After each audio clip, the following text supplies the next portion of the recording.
Every artist has a muse, a source of light, a flicker of divine inspiration.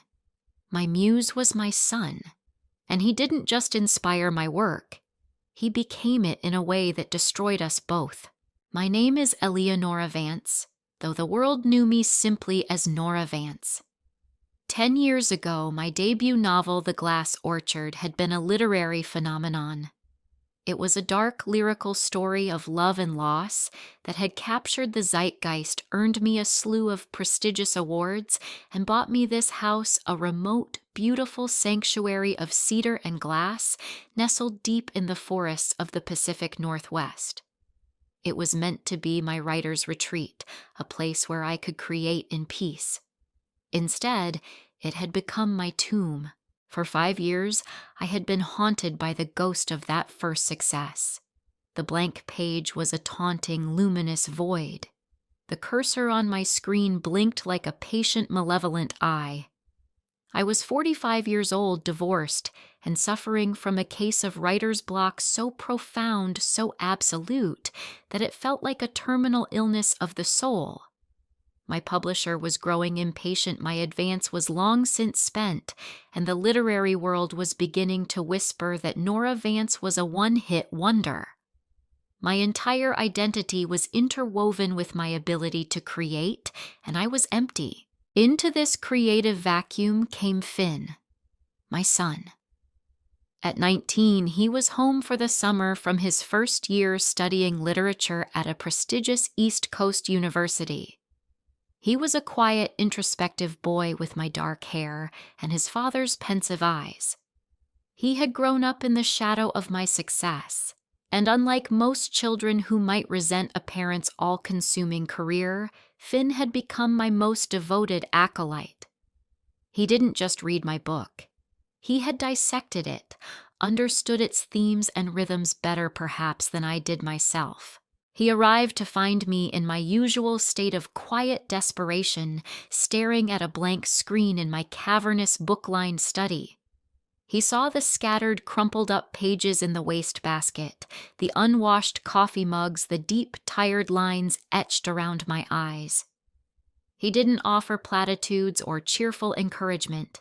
He simply made me a cup of tea, pulled up a chair, and began to talk to me about my own work. I reread The Glass Orchard on the plane, he said, his voice soft in the quiet room. I was struck by the theme of hunger, not just physical hunger, but emotional.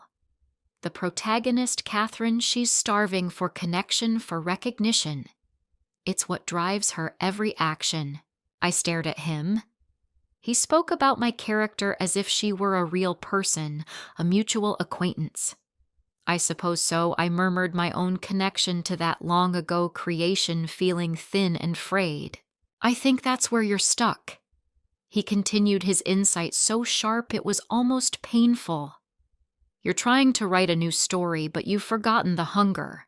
Your new characters from the few pages you let me read last year, they're comfortable. They're not starving. His words landed with the force of a revelation. He was right. I had been trying to write a safe intellectual story, a story of polite, restrained emotions. I had lost touch with the raw, primal core of what made my first book so powerful. This became our ritual. Every evening after a day of fruitless, frustrating attempts to write, Finn would join me in my study. He would sit with me, and we would talk not about my plot or my characters' names, but about the feelings I was trying to evoke. He became my creative partner, my intellectual sounding board. What if the new protagonist isn't just lonely? He'd ask, his eyes alight with a precocious intensity. What if she's so hungry for a connection, for a reflection of herself in another person, that she would be willing to devour the first one who showed her kindness? What if she's a mirror and she's terrified that when someone finally looks into her, she'll be empty? His ideas were electric. They were not plot points. They were raw, visceral human truths. Fueled by our conversations, I began to write again. The words which had been locked away for so long began to flow. At first it was a trickle, then a steady stream, then a raging torrent. I wrote with a fervor I hadn't felt in a decade. My new characters were alive, breathing, and they were starving. I became dependent on our sessions. They were the fuel for my creative fire. The hours after dinner when the forest outside grew dark and the house was wrapped in a profound silence became the most vital part of my day. But as the pages of my manuscript filled up the line between the fiction we were creating and the reality of our own relationship began to blur in a dangerous, intoxicating way, we were workshopping a pivotal scene. My protagonist, a reclusive older woman, was developing a complex, obsessive relationship with a younger man who had entered her life. I was struggling to capture the precise emotional texture of their first moment of physical contact. "I don't understand her motivation," I said in frustration, pushing back from my desk. "Why does she touch him? Is it desire? Is it a need for control?" Finn was quiet for a moment, his gaze distant. "I don't think it's either," he said slowly. "I think she touches him to see if he's real. She's lived in a world of ghosts for so long, she needs to feel something solid, something warm. It's not about him. It's about her. It's proof that she still exists, that she can still affect the physical world." He looked at me, his eyes dark and serious. "What if she takes his hand not to lead him, not to seduce him, but just to feel the bones and the blood beneath the skin? What if it's a purely selfish act of verification?" The question hung in the air between us, charged with a meaning that went far beyond the fictional characters on my screen. It felt intensely, terrifyingly personal. I stared at him, at this beautiful, brilliant boy who understood the darkest corners of my imagination, and I felt a tremor of something that was not maternal love. It was a tremor of recognition of a shared, unspoken understanding that was both thrilling and horrifying. My writing became darker, more daring. The relationship between my fictional characters deepened, becoming more transgressive, more psychologically complex. And I knew with a chilling certainty that I was not writing from imagination alone. I was writing from the new forbidden emotions that were blooming between me and my son in the quiet, isolated laboratory of my study. I was filled with a strange, exhilarating mixture of gratitude and shame. He was saving my career, my very sense of self. But the price of this salvation was a slow, steady chipping away at the most sacred boundary I knew. I tried to pull back. I suggested we skip our evening sessions feigning fatigue. But the next day the words wouldn't come. The screen was blank again, the silence in my head deafening. I was an addict, and he was my drug. Without him, I was nothing. The fear of returning to that empty, silent state was more powerful than my fear of the path we were walking. The climax, when it came, felt as inevitable and as carefully orchestrated as the final act of a Greek tragedy. We were working on the novel's central scene the moment my protagonist and the younger man finally crossed the line from intellectual intimacy to physical consummation. I was stuck. I couldn't find the language. The words felt clumsy, pornographic, devoid of the psychological weight the moment demanded. "I can't see it," I said, my voice tight with frustration. "I can't feel it." Finn stood up and walked over to the large window that looked out onto the dark, rain-slicked forest. "Maybe you're trying too hard to describe the act," he said, his back to me. "Maybe you should describe the room, the atmosphere." He moved around the study, turning off the main overhead light, leaving only the warm, intimate glow of the small lamp on my desk. He put on a piece of ambient, melancholic music, the same piece I had mentioned my protagonist was listening to in the scene. The entire mood of the room shifted, became heavy charged. The character, he began, his voice dropping to a low, mesmerizing murmur, he wouldn't be looking at her. He'd be looking at the way the light catches the dust motes in the air.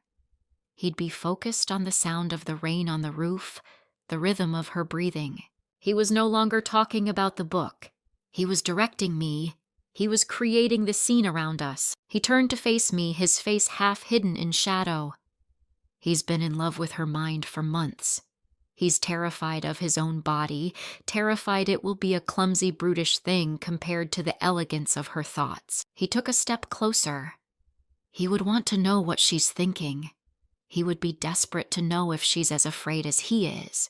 He was in front of my chair now, standing over me.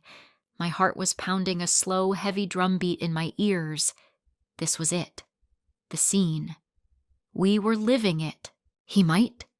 Finn whispered, his voice trembling almost imperceptibly, reach for her hand. Just to feel something real. Just to see if her hand is as nervous as his. He extended his own hand. It hung in the air between us, a silent, terrible, beautiful invitation. My own hand, as if with a will of its own, rose from my lap and met his. His skin was cool, his fingers long and elegant. He laced his fingers with mine, and if she didn't pull away, he continued, his voice barely audible, he would know that she was just as lost as he was. He squeezed my hand gently. A jolt, pure and white-hot, shot through me. The boundary between fiction and reality, between Nora, the writer, and Nora, the woman between Finn, my son, and Finn, my muse evaporated. It no longer existed. He slowly knelt before my chair, his eyes never leaving mine. His gaze held a universe of complex emotions, fear, desire, reverence, and a profound shared loneliness. He lifted my hand, the one he was holding, to his lips, and pressed a soft, lingering kiss to my knuckles. He would do that, he breathed against my skin, to show her that this isn't about lust. It's about worship. I was undone. The last of my resistance crumbled.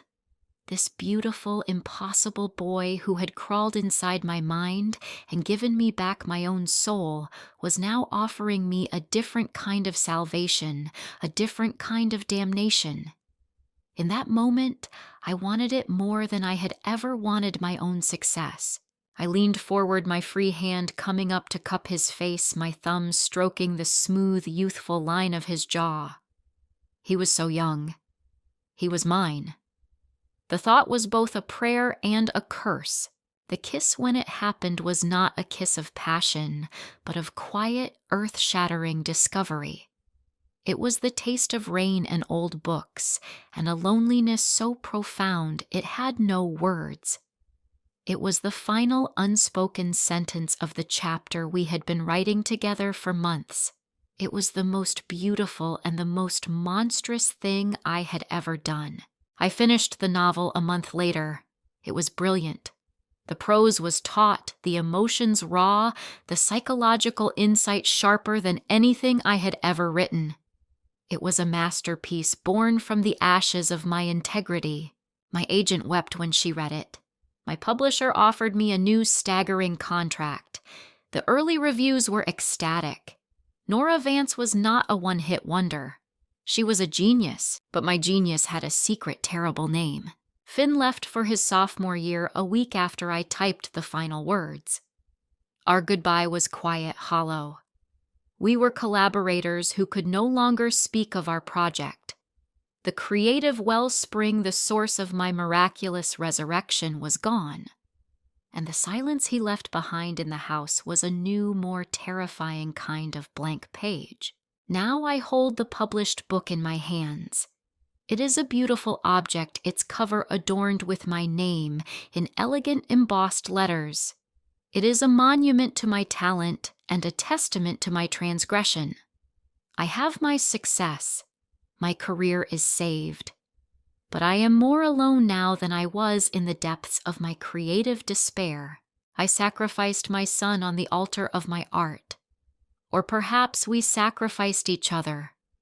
The muse is gone, and the artist is left with nothing but her beautiful, monstrous creation and the echoing silence of a house that will never feel like home again. This is a story about the monstrous nature of artistic creation, about the insatiable hunger of the muse, and the terrible sacrifices we are willing to make for a single fleeting moment of brilliance. It's about where inspiration comes from and the price it can sometimes demand. If this story spoke to the creative or perhaps the destructive part of your own soul, please show your support by liking, sharing, and subscribing. An artist will bleed for their work. We accept this as a romantic, noble truth. But the most dangerous artists, the ones who create true masterpieces, are often the ones who learn how to make others bleed for them. A work of art born from a transgression is a beautiful monster, and you must never forget that eventually all monsters turn on their creators.